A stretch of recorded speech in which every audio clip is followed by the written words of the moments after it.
of the school. Hard knocks, broke the rules. Had to make those moves. Big buildings, downtown. See me around, walking. Finding pennies on the ground, talking to myself. What do I do? Going insane. Back in the chains, in the jails. Coming back home. Not living well. Still out here in the cold, in the winter, in the snow. Yo, losing my soul, but I'm not gonna sell out. If I ask young people, I say, where are you from? They say, I come from the mud.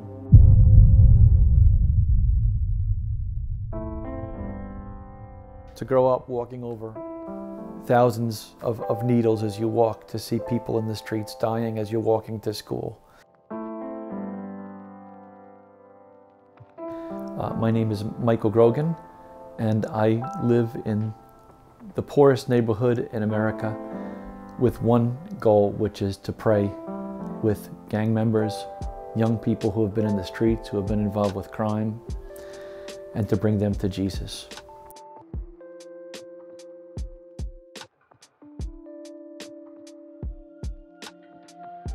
Both my parents are legally blind, and they actually met in a school for the blind in the Bronx.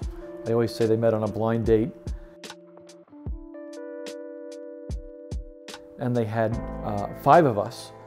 All 5 of us are disabled, so I grew up in a household with all people who were visually impaired and disabled.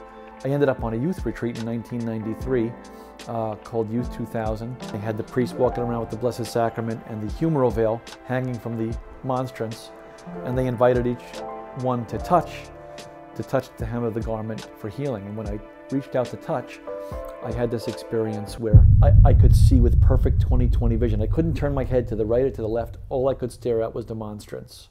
So I fell on my face and I am hysterically weeping. I'm thinking, oh my God, I'm healed. I'm going to be on Oprah. I'm going to be on Donahue. This is amazing. This is a miracle.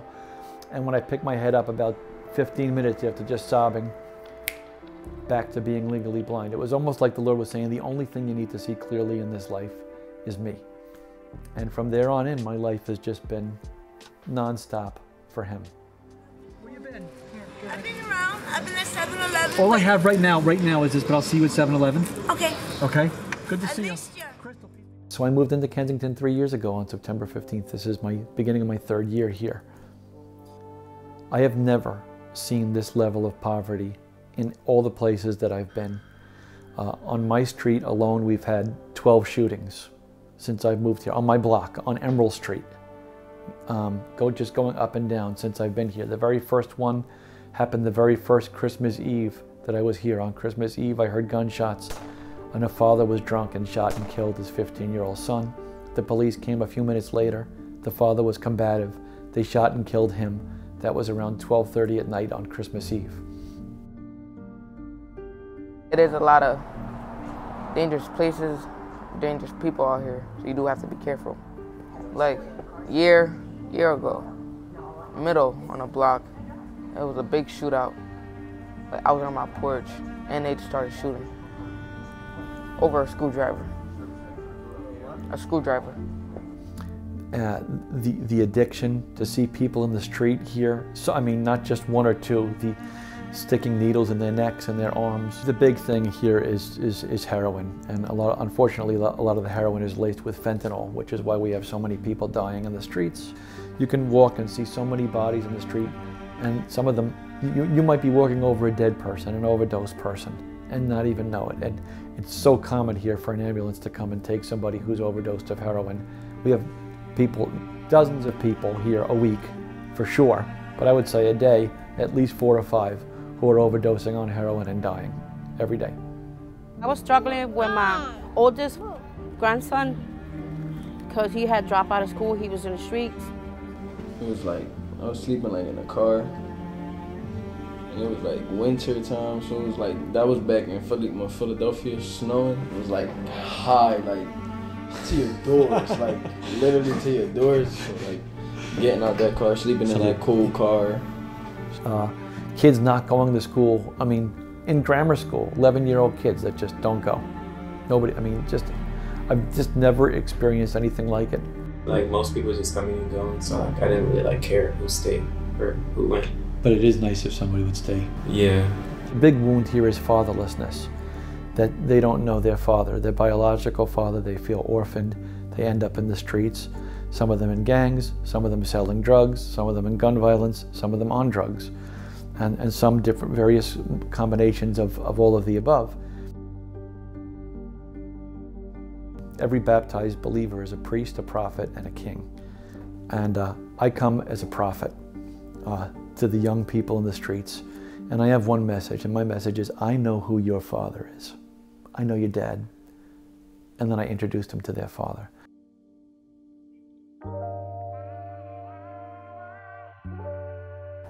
I go by Yaya.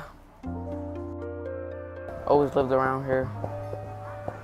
Mostly I ride bikes, me and my friends. We're trying to start a bike career actually, but that's what we do. Michael, I met a couple months ago. I always seen them around here. He helps around a lot, the community. Keeps kids out of trouble, give them Bible studies. So my friend E, he lives on his block, and I never knew about Mike. And one day, my friend was like, let's go to a prayer group. So I'm like, okay. Tuesday, Wednesday, and Thursday, we have a prayer group followed by a meal or a snack or something that we can give them so that they can fellowship and be with each other and be safe. We have a lot of laughs. Sunday night, we have card night with like a bunch of old men. Everybody comes in, we play Uno or I Declare War or poker. We also have a recording studio in the ministry house. We want to fan into flame their talents, their creativity. We want to take their gifts and channel them in a positive direction. And then I have a residence, and I have two young men who have both been through very difficult situations and who are struggling along through life without any real adult supervision. One's in school, we've got him into a private school, and the other one is in school and working. Mike had got my friend E into the school, and E was telling me about the school. He was like, yeah, it's a private school. They do one-on-one with you, which I love, like one-on-one and stuff like that. So I asked Mike if he'd get me in, and he talked to the person. Next thing you knew, I was in. He took me to Jersey one time to go to a Padre Pio festival. Padre Pio is a saint, he's a Catholic saint. A lot of people are coming to know the Lord, having hope, you know, reason to live, maybe getting sober or seeking school, like some young guys.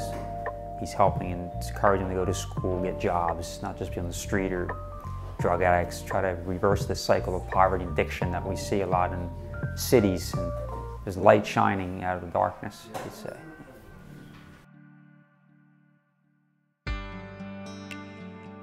My superpower is you put me in the room with the toughest, meanest, hardest, baddest boy, and I'm going to connect. And my secret is I pray with them.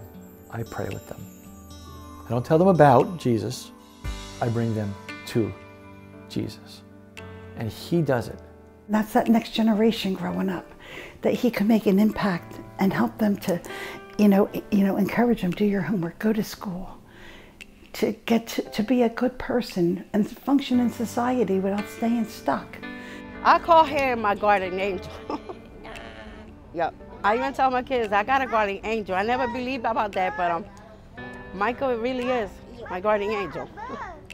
You're just meeting the people here, there's that hunger for Christ, and and not just food, but also Christ. Michael helps people materially, but also helping people spiritually, and that's what he does. And the more help he gets, the more he turns around and helps other people. Mike is a big help in the community. A lot of people trust him. A lot of people come to him with their problems because he's a great help in the community. Now they think if people don't help out, he can only do so much by himself, and he needs other people to help him build up with the success that he needs. And so without the financial input of other people, we're stuck. You're stuck. What will happen is we'd have to shut down the residence, so the two young men who are living here would not be able to continue to live here. One 18-year-old young man would be homeless, and the other 18-year-old young man would go back into a very challenging situation. They're both thriving here. They're working, they're praying, they're going to school, they're loving, they're helping the poor, they're thinking of others, they're softening. They're softening.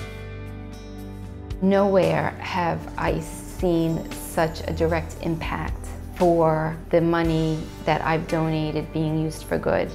He truly gives everything he has to the people here at Kensington. Mother Teresa of Calcutta, on a train ride to a retreat, had a mystical experience where she heard Jesus say to her personally, "I thirst. I thirst for the love and for the souls of the poor, but not just the poor, but the very poorest among the poor." And that thirst of Jesus has captured my life, Michael Grogan. The reason I am in Kensington, like in one sentence, is I am here to quench the thirst of Jesus for love and for souls. Shine through me and be so in me that every soul I come in contact with may feel thy presence in my soul. Let them look up and see no longer me, but only Jesus. Stay with me, and then I shall begin to shine as you shine, so to shine as to be a light to others,